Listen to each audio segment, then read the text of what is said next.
Hey everybody, Chris here again. Welcome back to the channel. Always good to have you with us. So today, we're outside. And if you read the title of the video, you'll see why RetroTech Chris is standing out in the 30-degree weather with his compact LTE 5400 in front of the garage.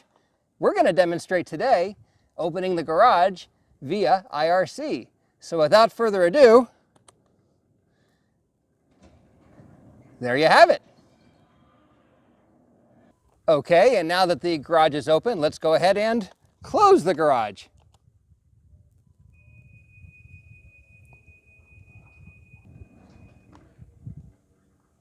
Good.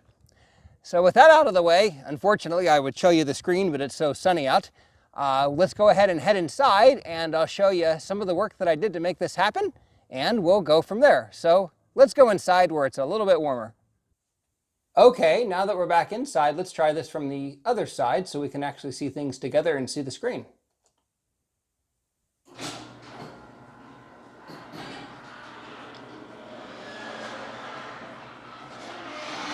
And one more time to close.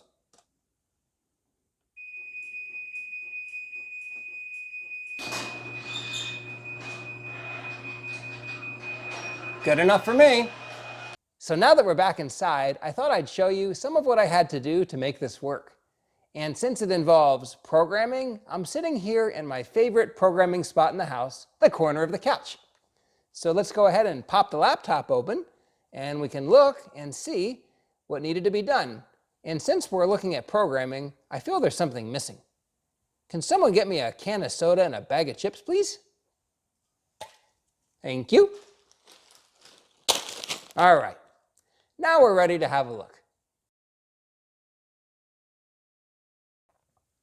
Before we dive in and look at some of the code, let's have a look at some of the building blocks. First of all, in the center of the screen, you'll see we have the garage door controller Java application. On the left, we have an IRC client, and on the right, we have everything garage door related, including the Internet of Things cloud service and garage door opener. Let's start out by having a look at the IRC bot controller and how it was formulated. For the IRC bot controller, I used the PIRC Java libraries. And this is great, complete with examples on how to create a bot and get started. So it was really easy to use. So here's where I use the PIRC bot library. And this particular Java code that you're looking at here does items such as performing the command, which actually sends the request to the garage door controller to open or close the garage. The onMessage responds to getting messages from IRC users. SendStatus will send status back to those IRC users. And finally, we have a scheduler to give periodic status while the door is opening and closing, so that every 3 seconds you can see a change in status there. So let's go ahead and fire up IRC Junior. And let's go ahead and join the channel needed for connecting to the bot, which is PIRC bot. And then we can check the status of the van door, and it is open. And we can see that also in the garage door controller GUI. Now let's go ahead and toggle the state of it. And I might as well get MIRC going as well, so let's do that.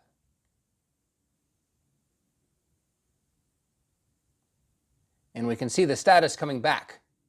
And we see it in the controller at the bottom as well, and in MIRC on the left as well. And now we can see that the door is closed. Next up, let's go ahead and do the same for the car garage. We'll see it goes to open. And we'll see it goes to closing from the open state. And one thing you'll notice is it takes a couple of times before we get to closing in our polling. We poll every 3 seconds. That's because, as you heard before when we were doing this, there is an alarm that sounds before the door starts to close. We don't want to close on anybody. And finally, I clicked the button to see if I could get things to show up in the chat channel as well. But we have a problem. I have a bug. Oh man, programming bugs are the worst. And I'm out of soda. What am I going to do? I think it's time for another can, really. Ah, that's better. All right, let's see if we can find the bug. Oh, I guess I have to put these down. All right, let's have a look. So the bug was actually a design flaw. Whenever the command to open or close the garage did not come from IRC, I need to respond back and have some default channels and sender names. So with that, let's go ahead and check the status of the van. Let's check the status of the car just to see where we are. And we can see that it does match the GUI down below. And let's issue another GUI command.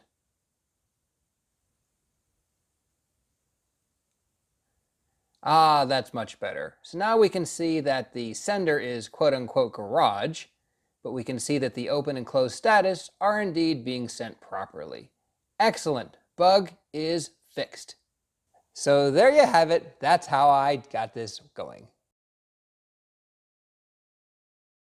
All right, that's what I had for you today. Hope you enjoyed it. I certainly enjoy opportunities to bring together old tech and new tech like we did today. It's really a lot of fun. And as I look online, I don't see libraries for doing this for other services, such as Google Home or Alexa or Cortana. So maybe I'll take some time in the future and write libraries for that as well. Definitely subscribe to the channel. There's more content on the way. Ring that notification bell and you'll be notified when that content is available. If you liked the video, please do give us a thumbs up. That helps me out tremendously. If not, well, consider sending me a strong message by pressing that thumbs down button twice. As always, it's been great having you along for the journey.